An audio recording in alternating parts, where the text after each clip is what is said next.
VP Sara Duterte, tila gusto maging Ninoy Aquino ang ama. Katapusan ng buhay mo, magiging Ninoy Aquino. Ngunit sabi ng palasyo, may binanggit daw si FPRRD na talaga namang nakakagulat dahil siya raw si Adolf Hitler ng Pilipinas. Either of the two, parang hindi maganda ang pagkakalintulad. Yung kagustuhan mo na umuwi, yan din yung katapusan ng buhay mo. Magiging Ninoy Aquino Junior ka. At sinabi niya sa akin, sabi niya, kung ganyan ang kapalaran ko, then so be it. Basta lang mauwi ako sa Pilipinas. Ninoy o Hitler, may isang anak na gustong ipagmalaki ang ama. Hindi lang basta ipagmalaki, kundi itapat sa isang taong naging simbolo ng sakripisyo, katapangan at pagbabago sa bansa. Pero teka, bakit parang mali ang direksyon ng pagkukumpara? VP Sara Duterte, ikinukumpara ang ama kay Ninoy Aquino na pag ito raw ay bumalik sa Pilipinas ay siya raw ay baka patayin. Ngunit sabi rin ng ama, so be it. At tila baga binabanggit na siya ay katulad ni Ninoy. Pero isang boses mula sa palasyo ang bumenta, hindi si Ninoy ang ginaya ni Duterte, kundi si Hitler. Boom! Sandali lang, Ninoy Aquino, isang martir o Adolf Hitler sa pagmamasakir. Parehong tanyag pero hindi parehong dapat ipantapat. So anong kwento rito? At bakit parang may isang sinasadyang pagsisiwalat si VP Sara?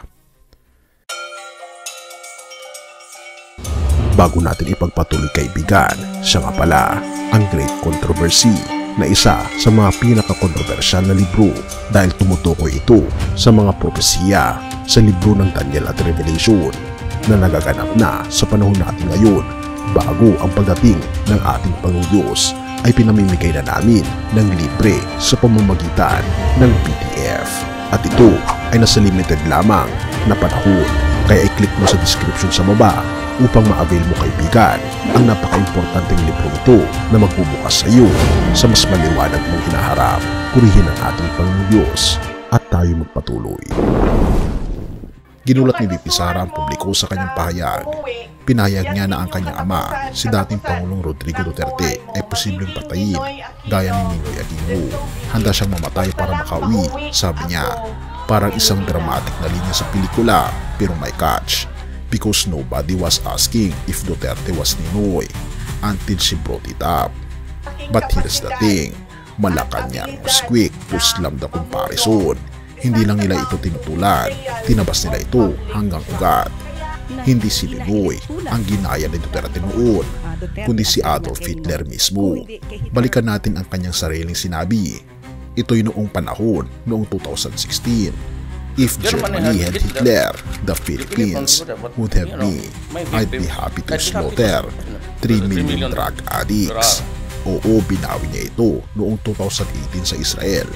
Tinawag si Hitler na insane leader pero naitala na ang salita, naikalat na ang mensahe at hindi ito isang slip of the tongue. Ito'y kanyang ipinagmalaki noon. So kung may balak si VP Sara na itapat ang kanyang ama kay Ninoy, bakit parang lumang imahe ni Hitler ang mas malinaw sa alala ng bayan? Ninoy, walang bayad ng karahasan, walang kaso sa ICC. Duterte, may arrest warrant, may kaso sa International Criminal Court. Parang ang layo, diba? But here's the real tension. Sino ang may pakanan ng ganitong narrative? At bakit ngayon lang binabanggit? Ayon sa Malacanang, tila gusto ng kampo ni VP Sara na ilarawan ang kanyang ama bilang isang biktima. Pero ang mas malinaw ayon sa record, siya ang naging simbolo ng dahas at hindi ng sakripisyo. Therefore, kung may plano silang palabasing Ninoy moment, it might not land the way they expect. Hindi siya si Ninoy, hindi rin siya bayani. Mas malapit siya sa minsan niyang hinangaan. At ito ay ayon sa Malacanang. At ito pa ang mas nakagigimbal. Si Duterte ay kasalukuyang nasa The Hague, Netherlands. Hindi dahil sa eksilo tulad ni Ninoy, kundi dahil sa utos ng ICC para siya ay litisin. Pero ang mas iniiyakan ng anak niya, ang posibilidad na maninoy daw ang ama niya.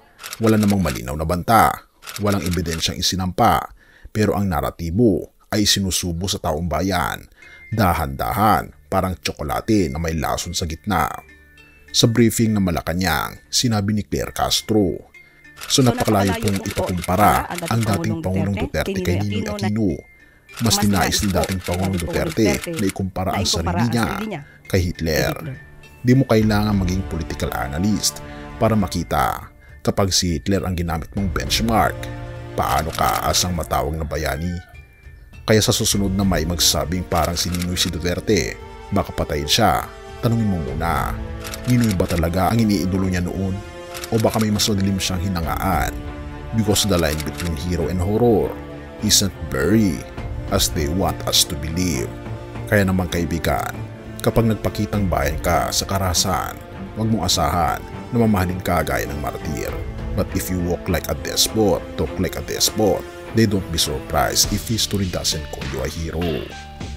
Have mercy, O God.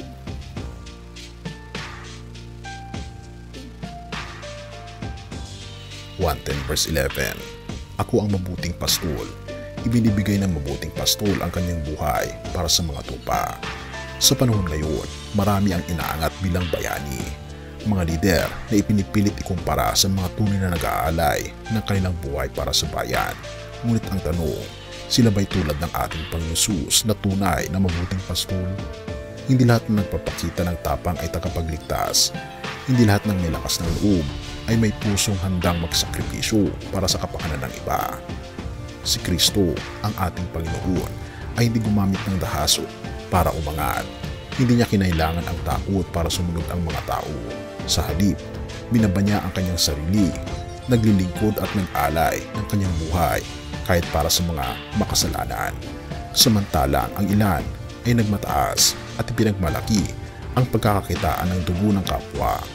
Ang ating Panginoon Jesus ay dumaan sa krus upang ang dugo niya ang maging katubusan para sa lahat. Kaya kung pipili tayo ng tunay na ehemplo ng pagiging bayani, huwag tayong tumingin sa mga taong may kasaysayan ng pananakot o pagkitil ng buhay, kundi ang ating Panginoon Jesus na nagbigay buhay, hindi ang kumuha nito. Have mercy, O God, at tayo manalangin. Ama naming Diyos na makapangyarihan sa lahat, Ikaw ang aming tunay na pastol, mabuti, mapagkumbaba, at handang mag-alay ng sarili para sa amin. Turuan niyo po kaming huwag madaling malinlang na manghuwad na bayani. Bigyan niyo po kami ng liwanag na Ikaw lamang ang aming tularan. Sa iyo lamang ang papuri at pagsamba, o aming Panginoon Diyos. At salamat sa inyo pong patnubay sa amin. Gabayan niyo po kami. Gabayan po ninyo ang aming mga lider, ang mga Duterte. At tulungan niyo po kami magkaisa at ituon ang aming pansin sa aming Panginoong Jesucristo lamang na siyang tunay at tanging bayani ng aming bayan. Pinupuri po namin kayo at pinapasalamatan o aming Panginoon Diyos sa inyo pong pag-ibig sa amin at salamat sa pagdinig ng aming mga panalangin at patawarin po kami sa lahat ng aming pagkukulang at pagkakasala sapagkat itong isa mo't hiling sa matamis na pangalan ng aming Panginoon Jesus. Amen.